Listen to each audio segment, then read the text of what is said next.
Hello friends, we're here on this beautiful sunny day to check out the Augusta Canal Trail. We plan to explore all the way down to Lake Olmsted Park in this part 1 of a 2-part series. Let's have a look at where the trail begins. Behind me you can see the Savannah River Rapids. This is where it feeds the Augusta Canal at the head gates. Welcome to Pedals, Paddles, and Parks. Here is parking near a shop that can definitely be a last-minute time saver. Behind me you can see we have a pro shop in case you break down or just have some needs before you get on the trail. You can see they have a nice selection of accessories and bikes. Now let's check out where you can rent and launch a kayak. You can find the Savannah Rapids kayak rental directly between the 2 bridges that access the canal trail.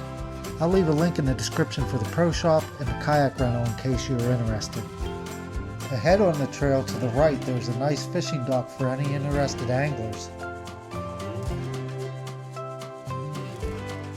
Off to the right is some handicap parking and we can see the visitor center ahead.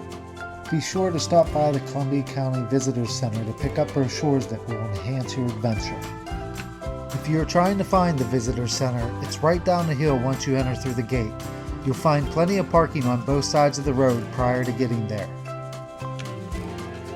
Let's look at a couple more things before we get back to the head gate and the start of the trail.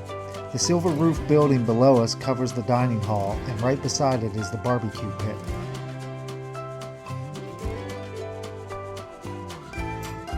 The Savannah Rails Love Lock sculpture was erected in 2023 to eliminate the locks being placed on the ironworks for the head gates.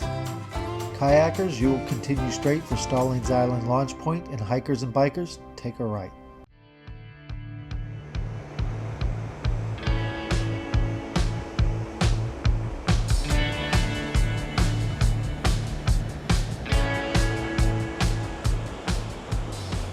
We are finally on our 4-mile ride to Lake Olmsted Park.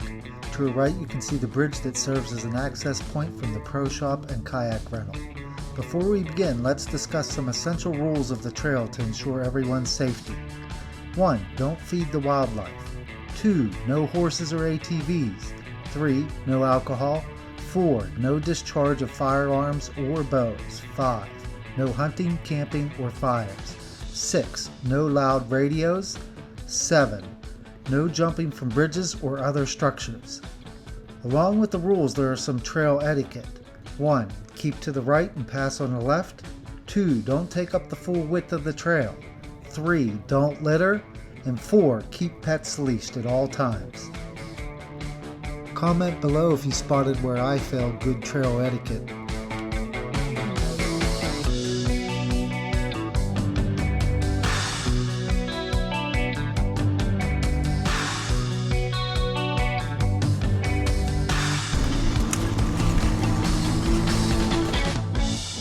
Talk about all the orange fencing. When Hurricane Helene tore through the CSRA in late September of 2024, the Augusta Canal was left transformed. What was once a canopy of green became a landscape of millions of tons of debris. Since then, we've moved through a massive recovery. From the first miles reopened at the Savannah Rapids to the deep water cleaning this past winter, the progress is visible. These orange fences and safety barriers mark the transition from cleanup to resilience. Behind these lines, crews are reinforcing the canal banks and restoring the infrastructure to ensure the trail is stronger than it was before the storm.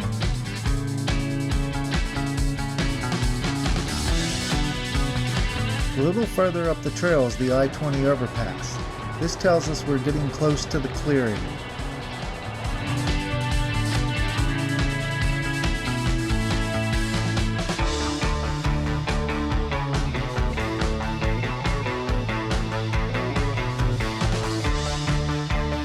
Coming up on the left is the clearing.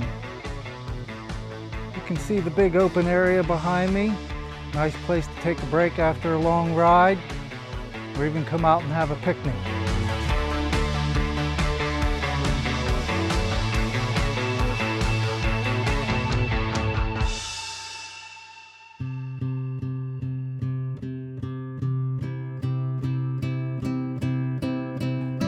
Let's talk a little bit about the history of the Augusta Canal. The Augusta Canal was built in 1845 as a source of power, water, and transportation. The project was spearheaded by Henry H. Cummings, who thought the canal could help boost the economy. It didn't take long to prove him right, as the first factories were built in 1847. We will talk more about them in the second part of this series. During the Civil War, the canal powered the Confederate States Powder Works, a vital ammunition supplier during the war. Following the war, the canal was widened in 1875 to help prevent flooding. Lockkeeper's Cottage was built circa 1890 and today is known as the Columbia County Visitor Center. The cottage housed the lockkeeper and his family, who manually operated the locks and bulkhead. These locks allowed boats to move between the Savannah River and the canal. The towpath is what is actually the canal trail now.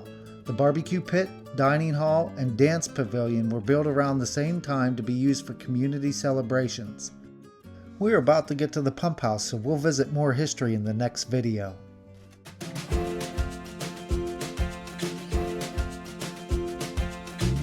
Over a century old, the Augusta Canal pump house is still doing its job. It was constructed in 1899 and still provides water for the Highland Avenue Treatment Facility, which in turn provides fresh drinking water for residents of Augusta.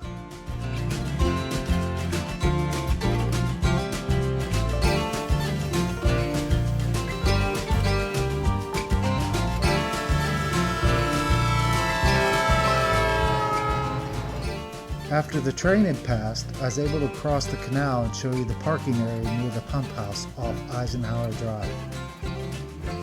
I hope you enjoyed the first video of this two-part series. If you did, please consider liking this video and subscribing to the channel. In the next video, we'll explore the second half of the trail, which will include an excursion at Lake Olmsted Park, more history of the canal, a ride on the racetrack, and we'll finish at the Discovery Center at Enterprise Mill. Every trail tells a story. Thanks for joining ours at Pedals, Paddles, and Parks. Hope to see you at the trailhead.